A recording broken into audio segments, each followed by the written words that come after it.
individual autonomy, and today is the 11th of December, 2010. A lot going on. This is going to be a cram-packed program, ladies and gentlemen. I want to start off the program, by the way, talking a little bit about this Wal-Mart thing. We know now that the Department of Homeland Security has come out and announced that they are partnering with Wal-Mart. Janet Napolitano is going to have her ugly mug at the checkout lane now. If you're going to Walmart, you're checking out groceries, Janet Napolitano is going to be lecturing the clientele there about if you see something, say something. If you see something suspicious among your other shoppers, make sure that you report them to the Department of Homeland Security. And if you need help, then ask the store manager. You know, they just put out a press release this past week. They're going to expand this program. Evidently, there's already some other areas, I think subways or something like that. I remember reading about how they're already having the program in place in certain places regarding the transportation sector. All of this going on, by the way, while we're being frisked at the airport, groped. What's next? Cavity searches, ladies and gentlemen. The naked body scanners are there. We know that Michael Chertoff, former Department of Homeland Security Secretary, has monetary stakes. We have a video up on the website at governamerica.com about the Chertoff group and how he's cashing in on these naked body scanners. And all of this was built upon the faulty foundation of the Christmas Day underwear bomber. We had the Haskells on the show talking about the underwear bomber. They were on the flight. They saw a sharp-dressed man try to get Abdulmutallab on the flight. And they were referred to the corner office, and then they saw. So in other words, the whole thing was an operation. They've never pulled any airport security tape of that incident to investigate it, to find out whether or not the Haskells were telling the truth. You know, why? Because there's profit in the whole thing. There's the people at the highest echelons of power are trying to use all this stuff to take away your freedom. And the minions underneath that are implementing the programs are allowed to cash in while they're implementing the programs. So you have a multi-tiered, layered of system, of the implementation.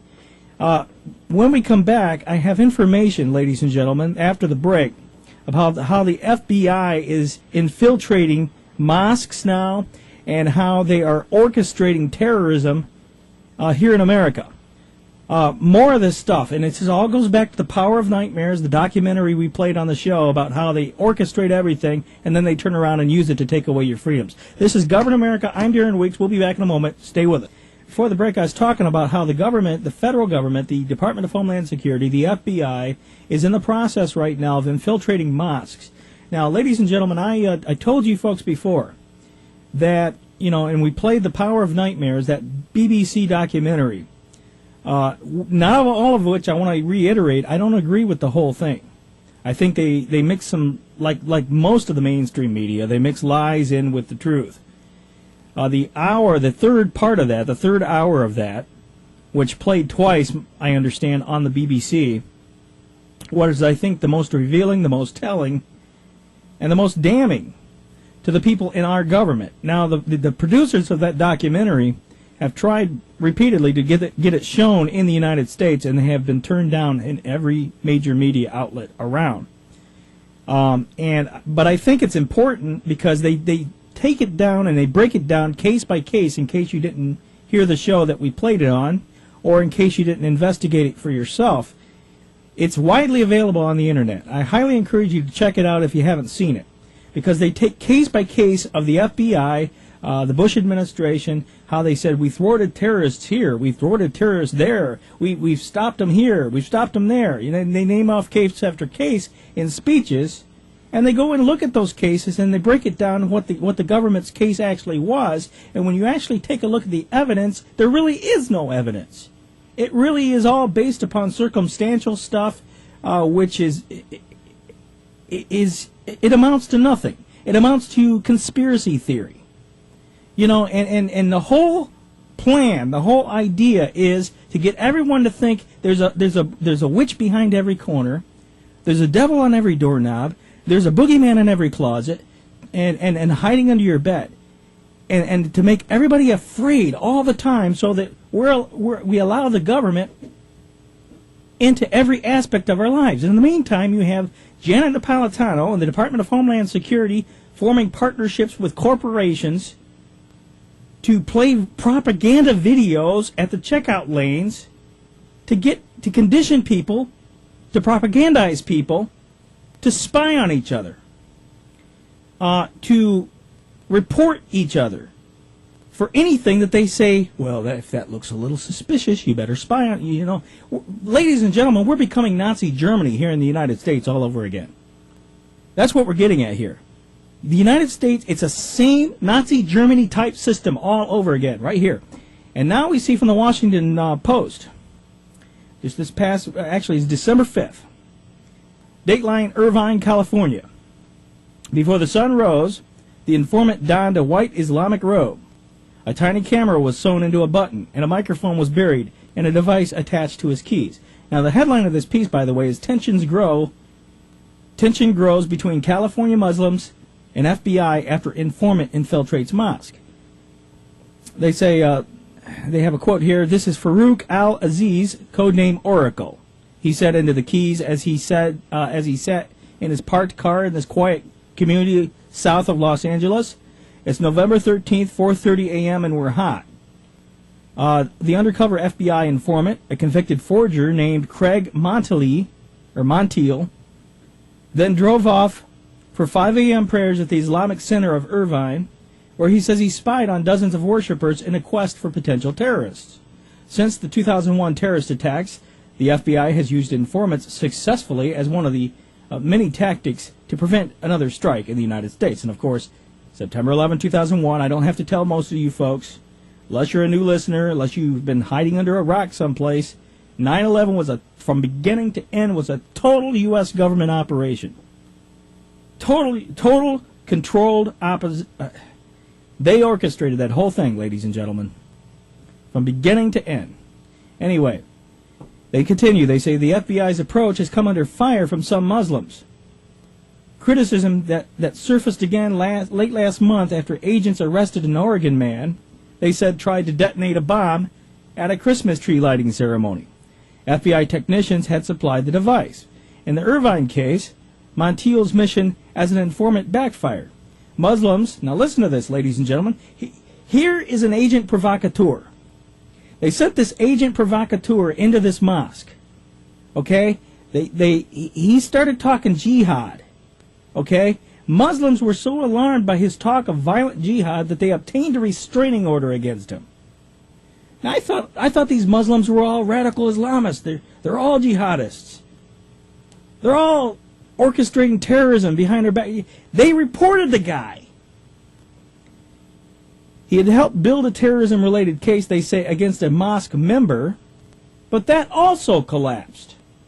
The Justice Department recently took the extraordinary step of dropping charges against the worshipper who Montiel had caught on tape agreeing to blow up buildings, law enforcement officials said. Prosecutors had portrayed the man as a dire threat. Now, they mentioned the Oregon Christmas tree lighting ceremony, and I got a news report about that as well. That also was an FBI operation, ladies and gentlemen, because they followed this guy for a long time, and one report that I read is that they offered him a lot of money to do this act of terrorism, and you know, so there's a lot of stuff in these reports that they don't even tell you. You know, like the FBI has been using informants successfully as one of the many tactics. Yeah, what have they been doing? They've been offering people money to go along with their plot, and then when they go along with the plot, they turn around and say, "Ha-ha, we gotcha. You're a terrorist. Guess what? You're on trial now, buddy." And the Muslims are being targeted. And I've said time and time and time again, ladies and gentlemen, it's the Muslims today, it's everybody else tomorrow. And the parallels between the United States today and Nazi Germany of yesteryear are just absolutely remarkable. We're seeing the same thing repeated right here in the United States. They say the FBI's approach to... all right, I'm going to skip down here. This Montiel, this agent provocateur, who was, by the way, as the article said, was a convicted forger. They say he had helped build a terrorism-related case against a mosque member, but that also collapsed. The Justice Department took the steps of dropping the cases against the worshiper, who Montiel had caught on tape, agreeing to blow up buildings. What did he do to get him to agree to blow up buildings? See, that's you're not told. Prosecutors had portrayed the man as a dire threat. Compounding the damage, Montiel has gone public. Okay, their agent provocateur now has rebelled against the FBI, and now he's telling their dirty little secrets.